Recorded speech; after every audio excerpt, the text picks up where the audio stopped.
What am I doing?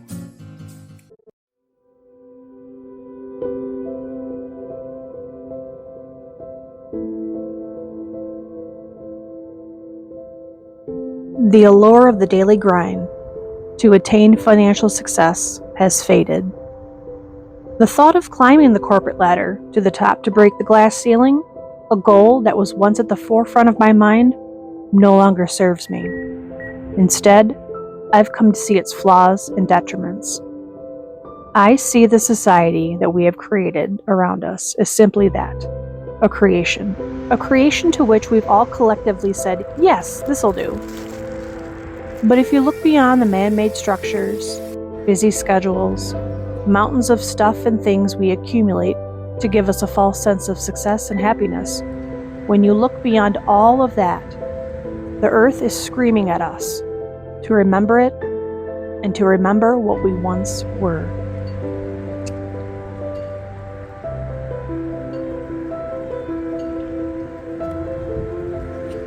Everything has become a business, a hustle, a way to earn money. Our lives are for profit. Our deities, corporations.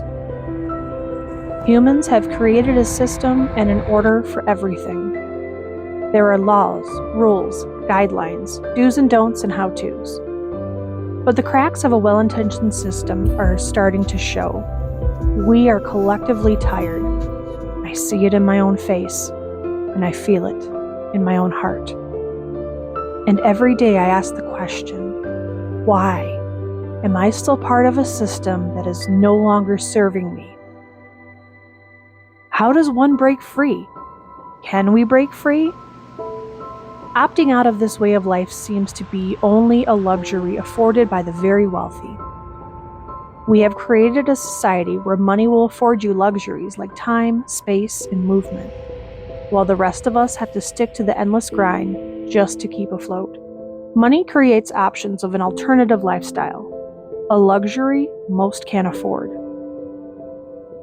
When it all becomes too much, I imagine what it was like before we were here, or before we live as we do now. I imagine the lands and trees as Mother Nature had laid them. I imagine rolling hills and wildlife, unencumbered by the rules of humanity. I imagine a truly free landscape, where one is free to roam and find what speaks to them. Not to be forced to do whatever it takes to make ends meet, by a way of destroying our own spiritual, mental, and emotional health. The ability to explore the world and find your true self should be offered. Instead, we are served a cafeteria-style life. We can choose between a few selections on a limited menu. But is it satiating? We have built lives that demand maintenance and attention 24/7, with much of our free time entrenched in actions to maintain our stuff, or working to keep our stuff. We are too busy for our own good. Our neurological system needs time to roam and discover, to smell and taste, to ponder and decide. Instead, we are handed an itinerary to be studied, memorized, and followed.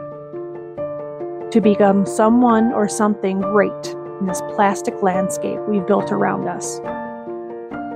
This plastic, materialistic world shields us so well from the natural environment that we often assume it's better, that we're living as we should be.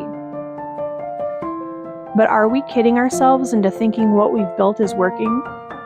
Can we really remove nature and find true happiness and health? The more we pull away from nature, the sicker we become. We've even stepped away from natural foods, forgetting that nature supplied everything we need. 80% of our diet is now a man-made, ultra-processed concoction.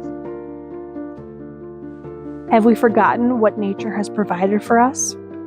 Are we too wrapped up in only what is right in front of us to see that there is more? That there could be more? Something else? Something that will actually satisfy the senses and perk up the soul? How do we free ourselves from the chains of society that are making us sick when there are rules and punishments for attempting to disconnect? We are puppets, scrounging together whatever scraps the puppet masters leave for us. We work when they tell us. We spend our money how they tell us. We live how they tell us. If we do not obey, there are consequences. It is not merely acceptable to just be born. You must conform to what society considers normal and good, and you must be a cog in the wheel. Otherwise, they say, you're a drain on society. But it's hard to fit into a triangle-shaped slot when you're a square. No matter how many ways I've tried to contort myself, I never seem to fit. Yet I've always been told that it's me that needs to work harder, that I'm not trying hard enough, that it's just the way this is.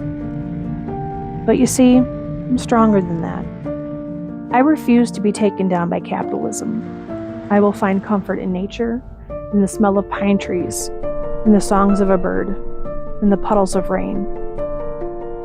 I will continue to minimize what I purchase, step away from contributing to suffering of animals, and balance my soul in meditation. Strip me of all my creature comforts and I will flourish. This is my dream. This is my goal.